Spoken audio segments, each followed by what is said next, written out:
If you have a $500,000 portfolio or more and are within 5 years of retirement, you need to hear this right now. There's a little known loophole in the tax code that allows you to transfer unlimited amounts of after-tax cash and turn that into a 6 to 7 figure tax-free pension that will pay you out every year as long as you live, tax-free. It's a secret that millionaires and billionaires have been keeping to themselves until now. At least according to this Facebook ad, which is just such brilliant ad copy. Unfortunately, it's also fraudulent. I'm Stephen Neely, a retirement planner and wealth advisor. I routinely have clients send me ads like this. In fact, that's how I got this ad. It's usually from Facebook or Instagram. What they all have in common is A, they're all psychologically manipulative, and B, most important for our purposes, they promise to eliminate or nearly eliminate all taxes in retirement. In today's video, we're going to look at the 3 most dangerous tax strategy gimmicks that are commonly bandied about on social media. I'll explain why they're dangerous and how they could unintentionally blow up your retirement if you try to follow them. And by the end of this video, you'll know exactly how to spot these tricks a mile away and how to avoid making tax decisions that could quietly wreck your retirement down the line. So let's get into the video. We're going to start with gimmick number 1, and that's the whole life or universal life tax-free loan strategy. This is what the ad I read at the beginning of the video is talking about. I see this all the time on Facebook. So let me explain what's actually going on here, because the idea behind it is actually real.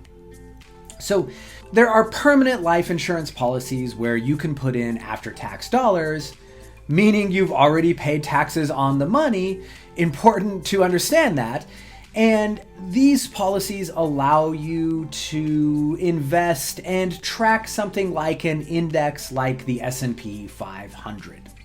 They usually come with a participation rate, a cap, and a floor, and I'll get to those in a second.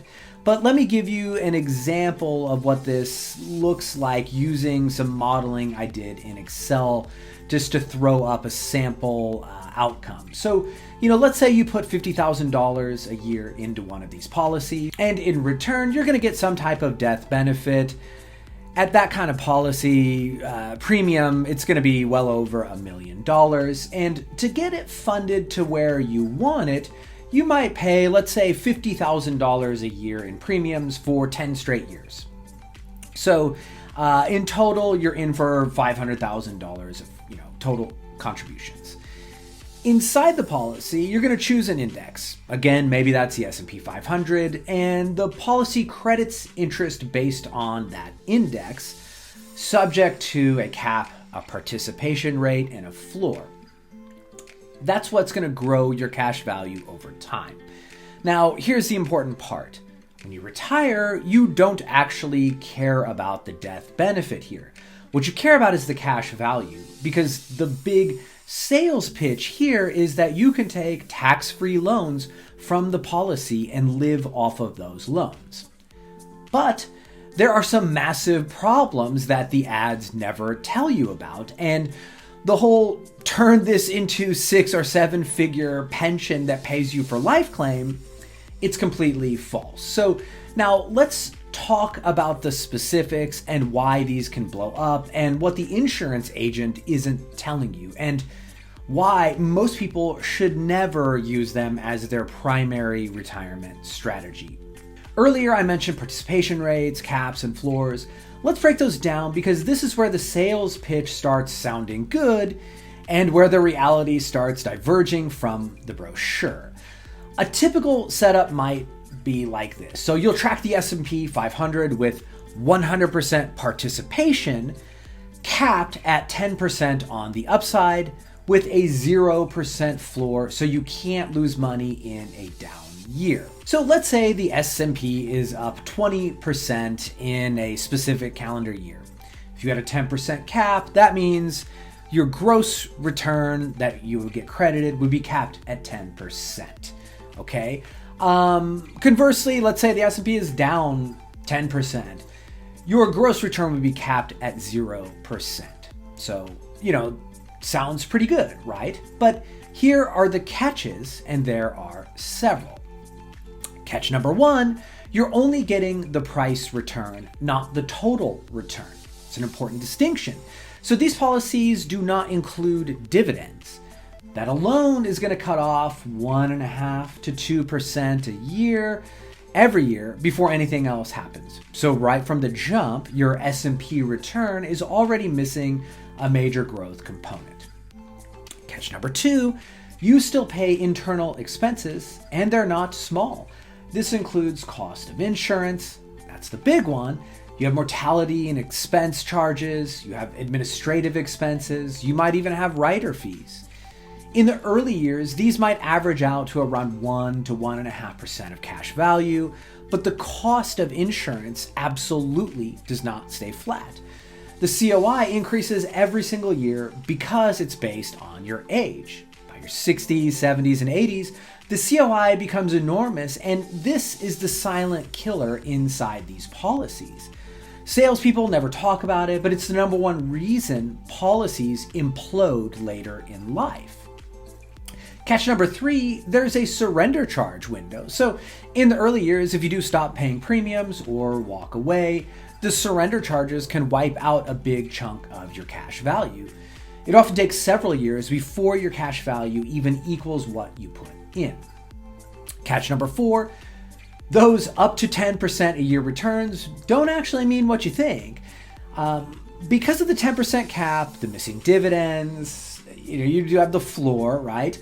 But the internal fees and something called volatility drag, your long-term expected return is much lower than advertised. Historically, when you model the S&P 500 price-only index with a 0% floor and a 10% cap, you might get something, close to like a 6 to 7% annual average return. But once you subtract all the fees out, you're left with something closer to the ballpark of 4.5% to 5.5% annually. And plenty of studies, again, bear this out. So, in fact, using the model that I built to demonstrate for this video, I pulled the last 100 years of actual S&P price return data and then just randomized those. And the average return after fees was just 5.3%. Zero, it's not terrible, but it's nowhere near the rosy picture often painted by the pitch. Now, let's get into the real issue here, and that's the loans. This is where things can go very wrong. Can you take tax-free loans? Yes, you can. Is the loan balance charged interest? Also, yes. In today's market, based on what I've seen, that might be somewhere between 5 and 8% per year. And this is where people get blindsided, because when you borrow, your loan balance grows every year. Your remaining cash value has to fund the cost of insurance that we talked about, the admin fees, policy expenses, all that great stuff, and the interest on the growing loan balance. But remember, your return is capped, and the cash value doesn't get dividends, and the COI increases with age. Think about the example I just gave you. I mean, you might be getting somewhere around 5% a year, but your interest could actually be more than what you're earning. So you definitely can't grow your loan balance to the same size as your cash value, meaning you don't have the ability to just take out a huge 6 to 7 figure tax-free pension every year, right?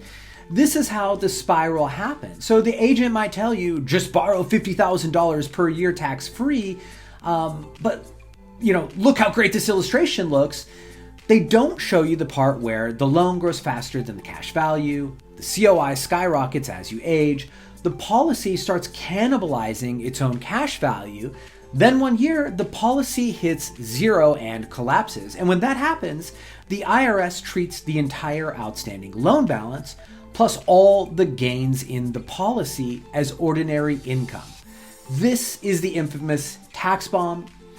Imagine taking out loans for years tax-free and then waking up at 78 with a $400,000 taxable event all at once. And you get no death benefit, no tax-free income, a massive tax bill, and you're too old to start over. This is why these types of ads and really strategies are so dangerous. And this is why very few people other than ultra high net worth families using these tools alongside a sophisticated estate plan should ever use this as their primary tax-free retirement strategy. I want to mention, nothing in this video should be taken as tax or investment advice or any of that good stuff. Everybody's situation is going to be different, but I have never seen an experience where somebody who's moderately wealthy with no estate tax plan and they're not super high earners would ultimately benefit more than other types of accumulation and withdrawal strategies as opposed to using something like this. Now, before I move on, I do want to mention something important. Like I just said, there are situations where this type of policy could make sense, but they're extremely specific and they don't apply to the vast majority of people watching this, just like I said. But if you're curious, if you're ultra affluent, you have potential estate tax exposure, or if you're already maxing out your pre-tax plans, your Roth options, your HSA, and you still have money left over to save, then a properly designed policy could be one piece of a much bigger plan. And in that kind of setup, the tax-free loans could actually be useful as long as they're tightly managed. And, in that instance, you could take, reasonable size loans early in retirement, keep your income low for several years, use those years for Roth conversions, and then ultimately you could end up better off. But, it's not the single strategy to just never pay taxes. It's still part of a much larger strategy. And ultimately, that's going to require discipline, ongoing monitoring, and a lot of moving parts to execute correctly. And here's what I also want to emphasize. Most people, even most high earners, have limited savings capacity. Your retirement dollars aren't unlimited, and you're choosing between pre-tax accounts, Roth accounts, taxable brokerage, maybe even real estate or a business. And putting those dollars into just specifically one of these policies instead of other options is usually a terrible trade-off. If this is your only savings mechanism and you think you're going to avoid taxes in retirement because you've heard of tax-free loans, you're setting yourself up for disappointment and possibly a catastrophic tax bill if the policy collapses. And remember, the money going into this is already after tax, so you're not actually avoiding taxes. You paid them, you just paid them up front. So unless you're willing to do something illegal, there's no escaping the IRS. There's no magic loophole here. And for the vast majority of people, this is simply a very poor tax strategy that promises the world and frequently delivers the opposite.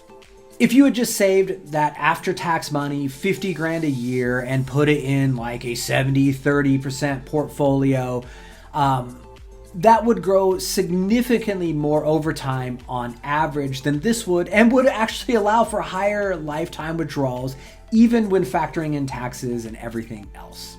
If you want clarity on how legitimate tax reduction strategies actually apply to your situation, click the link in the description. There's a short questionnaire, and I'll review your information and show you what's worth paying attention to.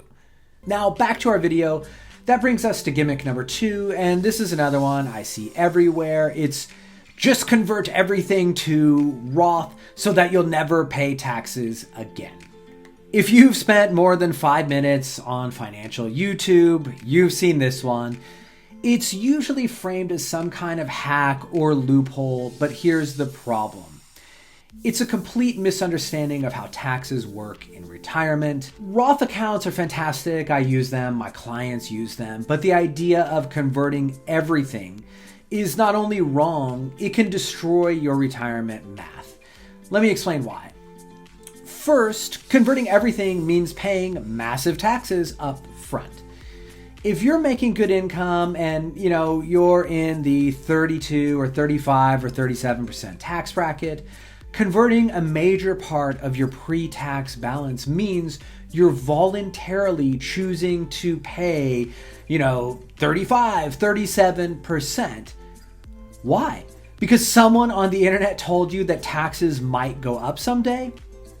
Look, my entire career, that's all I've ever heard. Every year, it's taxes are going to skyrocket. You better convert everything now. The IRS is coming for you. Yet, as I'm recording this, we have the lowest tax rates we've had in decades. Now, to be clear, I'm not saying tax rates won't go up. They certainly could. Something has to give here, but this kind of advice ignores two fundamental realities. Reality number one, almost everyone ends up in the same or lower tax bracket in retirement. Not everyone, but most people. Yes, Congress could raise tax rates, brackets could shift, but historically when taxes go up, they tend to go after the ultra high earners, large estates, corporate structures, and so on, not the average retiree drawing from their pre-tax account with a mix of Social Security, RMDs, and a brokerage account. So the idea that you're certain to be in a higher tax bracket later, that's a guess, not a plan.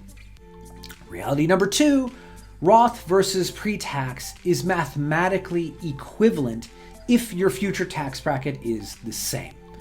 That's not an opinion, it is simply the math. If your marginal tax rate today and your marginal tax rate later are identical, then contributing to a pre-tax account, contributing to a Roth, converting to a Roth, not converting, all produce the exact same end result in after-tax terms. Plenty of economists and other academics have demonstrated this. It's very easy to prove. Now, yes, RMDs, IRMA, survivor benefits, they complicate things, and that's why strategic Roth conversions could make a difference. But the blanket advice I see online, people converting millions of dollars, is financial insanity. I saw a Wall Street Journal story, sometime in the last 6 months, where a couple had converted all of their savings to Roth. It was like, $3 or $4 million. And, these were high earners. So they paid taxes at the top brackets to do all of this, simply on the premise that taxes might go up someday. To me, that's a massive gamble, and it ignores the actual retirement reality. Like I said, most high earners retire into a lower bracket, not a higher one. And, it's not like they escaped taxes. They just paid them up front at a high income in their peak earning years, instead of spacing them out, managing them, and taking advantage of natural ebbs and flows in their income once they retire. The second issue with major Roth conversions is that they often increase lifetime taxes, not decrease them. This is the part that almost no Roth evangelist talks about. If you convert at a high rate now, you pay a tax bill up front, and then if you end up in a lower tax bracket later, you've overpaid, plain and simple. I've had prospects come in here convinced they need to do massive Roth conversions, sometimes hundreds of thousands of dollars in 1 year, and they're shocked when the long-term projections show higher lifetime taxes, lower net worth, and reduced retirement sustainability. Just because someone on the internet told you Roth is always better, it isn't. Not mathematically, and not for most people. So that brings us to gimmick number 3, which is complete tax avoidance. It's usually one version of either, here's how the wealthy pay 0 taxes, or use this strategy to avoid taxes on Social Security. This final version you see in countless YouTube videos and Facebook ads where somebody implies there's a free lunch, that with the right trick, you can eliminate taxes in retirement without giving anything up. Here's the part they never mention. There is no version of a tax-free retirement that doesn't require a dramatically lower lifestyle. None that I've found. Let me show you what I mean by this. If you want to pay literally zero federal income tax as a married couple, you need your total income from all sources to stay below the standard deduction, which is about 30 grand for a married couple as I'm filming this. That's not very much taxable income, right? Now, what if you, say, want to avoid paying any taxes on your Social Security? So Social Security income becomes taxable once your provisional income exceeds $32,000 for married filing jointly.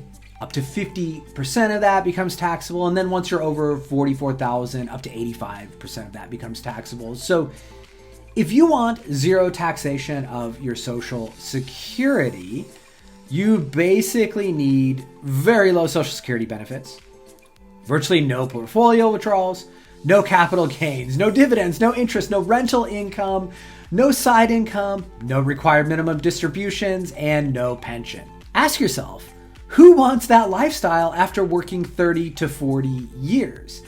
The issue isn't that people try to live on $30,000 a year. Nobody does that voluntarily. The issue is that this gimmick distracts retirees from real planning. They get sucked into the idea that there's some magic sequence or hidden secret that lets them escape taxes entirely. There isn't, and believing that there is pushes people away from the real proven strategies that actually improve outcomes. So to wrap this up, here's the big takeaway from today's video. There's no such thing as a tax-free retirement. There never has been. And the people selling you that idea are either oversimplifying the truth, leaving out the trade-offs, or they're just charlatans. The real path to lower taxes in retirement isn't built on gimmicks. It's built on planning using legitimate parts of the tax code. These are the things that actually save people money, not the viral tricks, not the secret hacks, and definitely not the sales pitches that promise the world with zero trade-offs.